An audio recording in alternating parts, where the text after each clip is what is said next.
ნალური მოძრაობიდან. მოგესალმებით ბატონიკა. მოგესალმებით. ბატონიკა 2014 წლის არჩევნებზე თქვენ იყავით სწორედ თბილისის მერობის კანდიდატი და დავით ნარმანიას მთავარი კონკურენტი. პირადად თქვენ და ნაციონალური მოძრაობის ფრაქცია დღესაც აქტიურად არის დაკავებული სწორედ მერის მხილებით და კრიტიკით. ამ კონკრეტულ საკითხზე რომ ვისაუბროთ, რაში მდგომარეობს თქვენთვის პრობლემის არსი და რა დაგვანახა იმ 10 დღემ, რომელიც გავიდა ამ ხეების მოჭრიდან? სიმართლე გითხრათ, აი ნებისმიერ ეთერში, ვინც ახლა ეთერში ნამყოფია პირდაპირ ეთერში, დამეთანხმება სანამ დაждდება, რესპონდენტი ფიქრობს კონსტრუქცია როგორ აწყოს, რითი დაიწყოს და რითი დაამთავროს, როდესაც განსაკუთრებით საუბრობ აქტუალურ პრობლემაზე, მაგრამ ამ შემთხვევაში მართლაც იმდენია სათქმელი, საიდან დავიწყო არ ვიცი. ნუ 2014 წელი ახსენეთ თქვენ და გულახდელი ვიქნები და არ ყოფილა მაღალი წარმოდგენის ბატონ ნარმანიაზე და ნამდვილად არ მეგონა რომ იგი იქნებოდა წარმატებული, მაგრამ რა თქმა უნდა ვუშვებდი რომ იგი გზადაგზა ქართულ ოცნებასთან ერთად და ივანიშვილთან ერთად რაღაცას გააკეთა ქალაქში, დედაქალაქში, სადაც მოსახლეობის 1/3 ცხოვრობს, ხო? თუმცა ამას რაც ახლა დღეს თბილისში ხდება, ნამდვილად არც მე ველოდი. ნუ სხვადასხვა ვითარებები ყოფილა, კომიკური ვითარებებიც და დაწყებული იქიდან, როდესაც გახსოვთ თქვენ სიუჟეტში ადრე იყო, როდესაც საახალწლო საღამოზე ბავშვებს თოვლის ბაბუებმა არ გადასცეს საჩუქარი და დედაქალაქის მერი ბატონი ნარმანია გამოვიდა და კი არ აღიარა პრობლემა და ბოდიში კი არ მოიხადა. არაკომპეტენტურები ეძახა თოვლის ბაბუებს, არაკომპეტენტური თოვლის ბაბუები. ნუ ეხა კომიკური, მაგრამ ტრაგიკულის იყო ხო ამავე დროს. მე ნუ ეხა 13 ივნისის მემორიალზე დაშვებული ესე შესაძლოა ფაციფუჩი ვაკეთებდით და ერთი შეხედვით კომიკური, მაგრამ ნუ სინამდვილეში ტრაგიკული ხო? გაგრძელებული მე მძიმე ჩემის ღრმაწმენით დანაშაულებრივი ქმედებებით ბოტანიკურ ბაღში უბრალოდ 28 ჰექტარი ესე მოპარა თბილისზე წაიღო სახლში. მე კიდევ ერთი ფაქტი გავიხსენე დღეს, როდესაც თვითნებურად გზების კი, თვითნებურიც ისი და ეს იყო უბრალოდ გეუნებით, აი კომიკური იყო, მაგრამ მე მძიმე შემთხვევებზე გადავედი. პეკინის 20 სადაც ახლა ივანიშვილმა წაიღო, ხო, ის 28 ჰექტარი.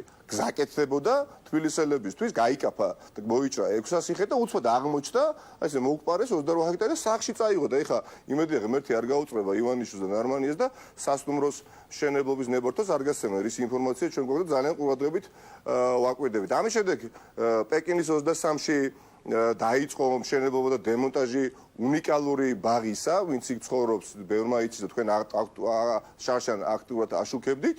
მოქმედი შინაგან საქმეთა მინისტრის მოადგილე აშენებდა ბატონი გამეზარდაშვილი. და მას შემდეგ რაც გახდა ჩვენთვის ცნობილი, ძალიან დიდი პროტესტი გამოთქვა ყველა მეც სხვადასხვა ოპოზიციური პარტიის წარმომადგენლებმა და ადგილობრივ მოსახლეობასთან ერთად რეალურად კანონის დარღვევის ზღვარზე მივედით, ბოქრომი გავტეხეთ, შევედით, მოსახლეობა მორიგეობა 24 საათიანი დააწესა და ვაიძულეთ დედაქალაქის მერე რომ ადგილი მოენაცვლებინა და უკან დაიხედა. რატომ? იმიტომ რომ თვითონ გამეზარდაშვილის არის და დღესაც არის ეს ადამიანი სამხედრო პოლიციის ხელმძღვანელი და ამავე დროს მოადგილე.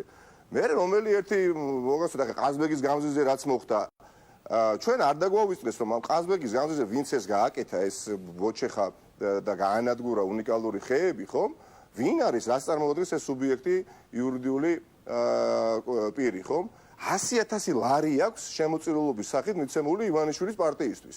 100,000 ლარი, ხა შემთხვევით მოხდა დავიჯერო 100,000 ლარი ხა შეიტანა ოცნებას და უთხრა აი ჩაატარეთ თქვენ კამპანია საარჩევნო და ვინმეს ეჭვი ეპარება რომ სანაცვლოდ ამის უფლება მისცეს. მე მაგალითად და ძალიან ბევრ ადამიანს ეჭვი რა თქმა უნდა არ დათობა არ მეპარება, დარწმუნებული ვარ. ამიტომ რა თქმა უნდა ეს გამოძიების საგანი გახდება, მაგრამ ეხლა ჩვენ საუბრობთ ნარმანიაზე, ბატონ დავით ნარმანიაზე, რომელსაც ერთი ადამიანი და არის ივანიშვილის, ასე ვთქვათ, პოლიტიკური ლიდერი და ქართული ოცნების პოლიტიკური ლიდერი დედაქალაქში. ეს არა ჩვეულებრივი ადამიანია. თუ გონიათ რომ მას ეხა იქ პოლიტიკურ წრეებში არ აქვს გავლენა და არა, რა თქმა უნდა, პოლიტიკური ლიდერია და ივანიშვილი ძალიან დიდ, ასე ვთქვათ, იმედებსაც ამყარებს ეხლაც. თუმცა არჩეული მერია სტატუსი. კი ბატონო, მაგრამ ჩვენ დღეს მივიღეთ თბილისში 22 დაახლოებით ნარმანიას სხვადასხვა თბილისის ოლქებში მაჟორიტარობის კანდიდატების სახით 8 ოქტომბრის არჩევნებმა შეხედულობაში, რისი დასტურიც არის 2 დღის წინანდელი სიუჟეტი თუ გუშინ იყო. როდესაც მოქმედ ქართული ოცნების პოლიტიკოსებს, მაჟორიტარობის კანდიდატებს ეკითხებიან, რას ფიქრობთ ნარმანიაზე და პოლიტიკოსები რას პასუხობენ და რა უპასუხეს, რომ მოსახლეობა მიხილა. პრესსამსახურს მიმართეთო. ანუ პოლიტიკოსი იძახის, რომ მე არ გაგცემ პასუხს პრესსამსახურს. ეს შეიძლება თქვა პატრულის თანამშრომელმა, სამხედრო, გასამხედროებული დაწესებულებების ასე თქვა თანამშრომლობა, რა თქმა უნდა, მაგრამ პოლიტიკოსი საჯარო პოლიტიკა შემოვიდა ხვალ დეპუტატობა სურს. ისე არ არის ჩემი მტერი, რომ ისინი იქნენ არჩეული ამ ყველაფრის ფონზე, მაგრამ მაინც და აგზავნია პრესამსახურთან ნაწილი ამბობს, რომ გახვდები დეპუტატი და მე მოგახსენებთ. ანუ რა შეიცვალა? როგორ ფიქრობთ? რატომ არ პასუხობენ ისინი ამ კითხვას? რა თქმა უნდა, არ პასუხობენ და ვერ პასუხობენ, ნუ ეშინიათ ივანიშვილის. ვაი და არ მოეწონოს ივანიშვილს მისი მათი პასუხი, როგორც ნარმანიას ეშინოდა თავის დროზე და მე ერთხელ არ ესიამოვნად ბევრს ჩემს დებატებში ნარმანიას ერთხელ ვუთხარი, რომ ეხლა ბატონმა ივანიშვილმა რომ დაგირეკოთ თქვენ და გითხრათ, აი აქ იდექით გარკვეული პერიოდი, თქვენ იდგებით სამის არ გადმოგირეკავთ და არ გეტყვით, რომ თავისუფალი ხართ. ვიღაცას არ, მაგრამ ნუ რა ვქნა, გულახდელი ვიყავ, შეიძლება პოლიტიკაში არ არის გულახდელობა ძალიან მისაღები, მაგრამ ნუ სამწუხაროდ ასეც მოხდა, ხომ? იგივე ხალხი მოდის, არაფერი არ შეცვლა. 1-2 გამოკლებით, ეხლა დაწონებული ვარ 95% ამ მაჟორიტარების არის ერთ-ერთი ნარმანია და ეხლა შეიძლება რამდენიმე მათგანი მე მისმენს და შეურაცხყოფად მიიჩნევს, რასაც მე ხავ საუბრობ, როდესაც ნარმანიას ვადარებ მაჟორიტარებს და შეიძლება მაგინებე კიდევ, სადაც ვის ვადარებ? ნარმანიას დედაქალაქის მერს ვადარებ მაჟორიტარებს.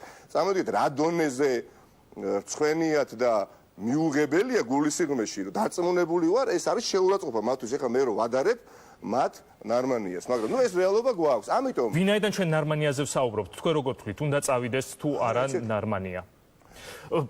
თქვენი კოლეგები, პოლიტიკოსები, რომლებიც საკრებულოს წევრები არიან, თვლიან, რომ იმპიჩმენტის გამოცხადება მისთვის არ არის რეალისტურია და თვითონაც ხედავთ, რომ არაპირებს. მადლობა, ღმერთო, ეს კოშმარი დასრულდება 8 ოქტომბერს. მე დარწმუნებული ვარ და თქვი კიდევაც ერთ-ერთი. ეხლა დარწმუნებული ვარ, 8 ოქტომბერს ივანიშვილი გადავა ოპოზიციაში. აქ ნარმანიაზე ვსაუბრობთ, მაგრამ გულისხმობთ ივანიშვილს რა შუაში. თქვენ რა გონიათ ეხლა ივანიშვილს რომ უნდოდეს ნარმანია დატოვოს თანამდებობა ზარიც არ იქნებოდა საჭირო თანაშემწეს ეტყოდა რომ გადაურეკეთ დათოს და ხვალ დაწევოს განცხადება ვერ მოიფიქრებდნენ არ გაუკეთებია ღარიბაშვილის შემთხვევაში ესე თუ რა უბრალოდ მიაჩნია ეხა ივანიშვილს რომ ასეთი ადამიანი მისთვის მისაღებია რასაც უნდა იმას აკეთებიებს იმ მერიაში სადაც მართლაც გული მტკივა, როდესაც ვახსენებ, რომ 1200 თანამშრომლით მეტი მუშაობს ამ მერიაში, ამ ქალაქის მერიაში, სადაც არაფერი არ გაკეთებულა 2 წლის განმავლობაში, ვიდრე ეს უგულაოს მერიაში ხდებოდა.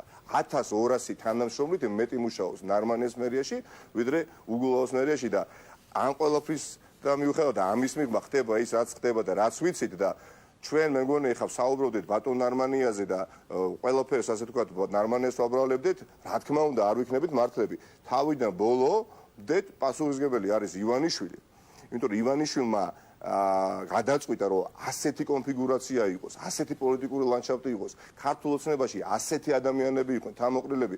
კი ბატონო, ეხლა ვიღაცა ითქვის, ეხლა მისმე შეიძლება სხვადასხვა ნეიტრალურად განწყობილი ადამიანი ან ოპონენტი ჩვენ დამოსა თქვენ დროს არ იყო წინა ხელისუფლების დროს. კი ბატონო, იყვნენ და გაგახსენებთ, იყო ადამიანი ერთხელ ჟურნალისტი შალვა რამიშვილი პარლამენტის ფოიეში ეკითხებოდა წლების წინ, მაშინ არ ვიყავ რა თქმა უნდა პოლიტიკაში, გონო 2006 წელი იყო 2007 რომ აი მითხარით მიშა სააკაშვილის ერთი ნაკლი მითხარით და ამ ადამიანს გაჩერდა და დრო.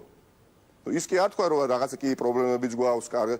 იმიტომ რომ და რა შედეგით დავამთავრეთ 2012 წავაგეთ, რა თქმა უნდა, ის იყო რევოლუციური ხელისუფლება, ბევრი ასეთი ადამიანი მოვიდა. მაგრამ ეხა კარგი რაც ქონდა, ის ხონდა განავითაროთ. და სადაც მოვიკოჭრებდით გარკვეული მიმართულებებით, ის ხომ უნდა გაეუჯობესებია ივანიშვილს, მაგრამ სრულიად საპირისპირო გააკეთა და ხედავთ რომ ამ ქვეყანაში ერთადერთი უწყება რომელიც მუშაობს არის სუსი სახელმწიფო უსაფრთხოების სამსახური რომლის ხელმძღვანელად დანიშნა ივანიშვილმა საკუთარი დაცვის უფროსი და მართლა გულახდილად ვამბობ ერთადერთი უწყება ვინც მუშაობს აი იგივე ქალბატონ ნატა ფერაძეზე ეს 2 დღე რაც ხდება ეს სააგენტოები რომ ვინ ამუშავებს ამას რა თქმა უნდა სუსი და გომელაურის უწყება და მე ვფიქრობ როგორც ჩვენ 2012 წლის არჩევნებს ბოლო 2 თვის ასე 2 თვით ადრე უკვე ნათელი იყო რომ ვერ მოვიგებდით ნაციონალურ მოძრაობა და რომ მოგვეგო არ შეგვერგებოდა ისეთი გამარჯვება მოდით ვაღიაროთ აი ზუსტად ასე ქართული ოცნება 2 ოქტომბრის არჩევნებში გამარჯვებას რა თქმა უნდა ვერ მოიპოვებს იმიტომ რომ ხალხი ამ ქვეყანაში პოლიტიკურადაც მომწიფდა და გააკეთებს ამ ქვეყნის საკითხდღეო არჩევას. დიდი მადლობა. მადლობა ბატონ ნიკა მელია ერთიანი ნაციონალური მოძრაობიდან საუბრობდა როგორც გითხარით ჩვენ შევთავაზეთ აგრეთვე ქართულ ოცნებას მათ შორის პირველ რიგში დავით ნარმანიას რომ მონაწილეობა მიიღო დღევანდელ გადაცემაში მაგრამ მერიამაც და უმრავლესობამაც საკრებულოდან უარი განგვიცხადა. იმ დროს, როდესაც მერია ახალ-ახალი მშენებლობებისთვის ხეებს ჩეხავს, ამას სამშენებლო ბიზნესის განვითარების აუცილებლობით ამართლებს. არის